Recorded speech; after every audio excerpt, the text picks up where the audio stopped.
Okay, breakaway gaps, very, very, very important. And what happens when there's a breakaway gap is it's going to bring in a lot of new traders, and add volume. That's one way you can tell if it's an uncommon or important type gap.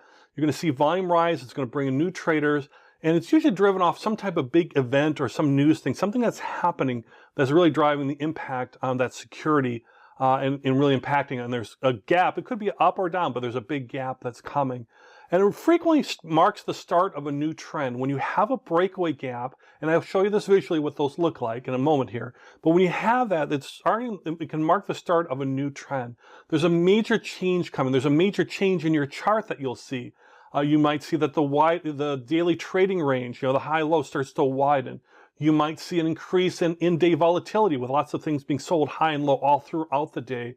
And also, we mentioned the much higher trading volume are good indicators that a breakaway gap is occurring.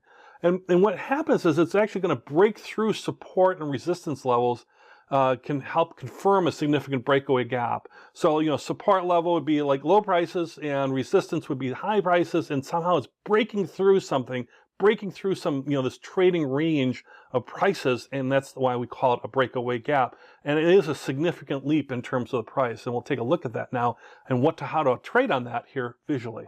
So in this example, we have an upward gap, right? We have a gap between days 4 and days 5 prices. And what you're really looking for is a couple things. Ideally for a breakaway gap, you want it to be really proportionally big in terms of the trading range. So for example, if the normal range is, let's say, $3 or whatever your currency is, and the gap is $15 as far as between the preceding day's high and low, and the gap day then opens up higher than that might show you that something significant is going on. There's a big gap in between the prices, and the more significant the gap, the more impactful that is, and more likely you might have a true breakaway gap. Again, we have to wait till the end of the day to really confirm that it's a gap, that it doesn't come down in price like in this example and just overlap, and then we don't have a gap at all. Well, if we look at this, we have this proportionally big in terms of the trading range. There's a big jump up in terms of what was going on before, between days 4 and 5, and you can see in the preceding days kind of confirm that as well. And then also, to really identify a breakaway gap, it occurs when price is only slightly trending or moving sideways. There's not much going on, and then boom, it happens. It's not like there's some big massive trend and you have a little breakaway gap, but it's already part of a massive trend. That's not a true breakaway gap. That's something else actually we're going to learn that's going on.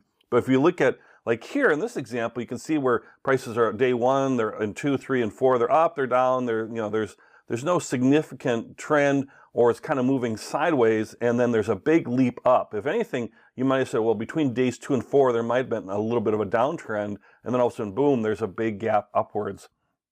To day 5, something had caused that. So when you're looking at an interpretation of these, let's look at this one here. This is an example of an upside gap, as we know. So if there's something happens, some good news, creates demand, and people want the stock badly, or the security badly, and they're willing to pay higher prices to get it. Volume is typically noticeably higher than usual. If we were to put volume along the bottom of this, and we look at some other charts later, you'll see that.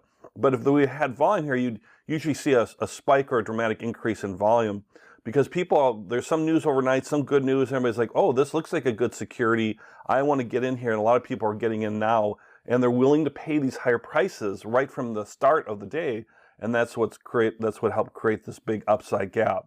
The other way of looking at a breakaway gap, of course, is a downside gap. And what that means is that current security holders, they want to get out of it. They want to dump this security and sell it, and they're even willing to accept even lower prices to do that. They're willing to go even lower than whatever was the low of the range the previous day. They just want out. And volume, again, is usually, but not always, but usually abnormally high in this case as well. Again, there's some kind of event, something's happening, and there's a mass movement either up or down. In this case, this would be a downside breakaway gap where there's been a significant kind of move here to sell the security. So either way, you're looking for these gaps, and you're looking for these significant moves for a breakaway gap, as opposed to other gaps we're going to learn about.